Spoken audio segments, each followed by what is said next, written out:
Lýður Árnason, Lýður, gjörðu svo vel. Já, kæru ráðsliðar og aðrir sem eru hér í salnum.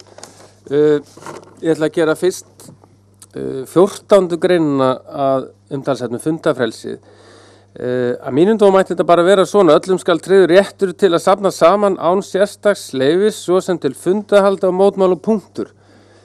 Ég get ekki séð að þurfi neitt vera sérstakt í stjórnarskrá það að takmarka á svona fundahald frekar en útihátíðir og svoleiðis.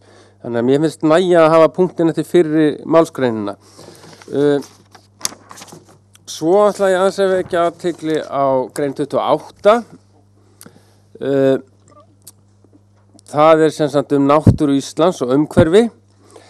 Ég svolítið sammála Pavel með þetta að nýting náttúrugæða skal haga þannig að þau skerðist ekki til langframa.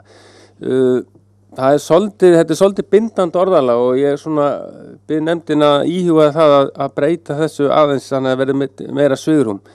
Varðandi að náttúru Íslands friðhelg, þá vildi ég sjálfur rétt líka að þetta færi kannski vigtina nær náttúruvernd heldur en atvinnulífinu, og svona í ljós þess sem að gerast hér og annars þær í heiminu, þá tel ég það bara kost.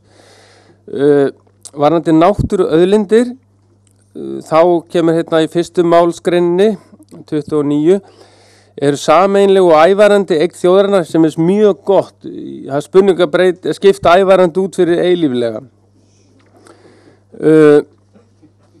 Svo er eitt hérna, það er ég styð Ómar varðandi skal hafa sjálfbærna leiðarljósi. Það er líklega betra að hafa bara sjálfbæra þróuna leiðarljósi. Og þetta fulla gjald, ef að þetta sé merkingin, ef þetta sé markaðsverð, þá finnst mér betra að segja það bara berum orðum. Svo er ég mjög ánægður líka með þetta síðasta óafturkallanlegs forræðis yfir auðlindum. Mér finnst það svona í ljósi reynslunar ekki veita af því og taka sterkt til orða þarna. Svo varðandi dýraverndina, þá fagna ég því mjög að sé komið ákvæði dýravernd, og það gæti verið að það er að orða þetta betur og hugsanlega einhver vinna í gangi varðandi það.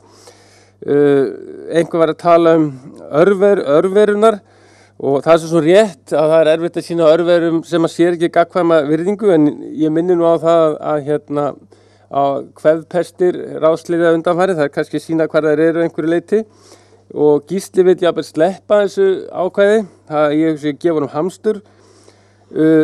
Svo ætla ég að segja að lokum varðandi sinfóníuna að ég held þessi bara góð sinfóníu þegar hún sé nokkuð löng. Ef við rokkum þetta aðeins upp í lokin, þá held ég þetta sé æðislegt. Takk.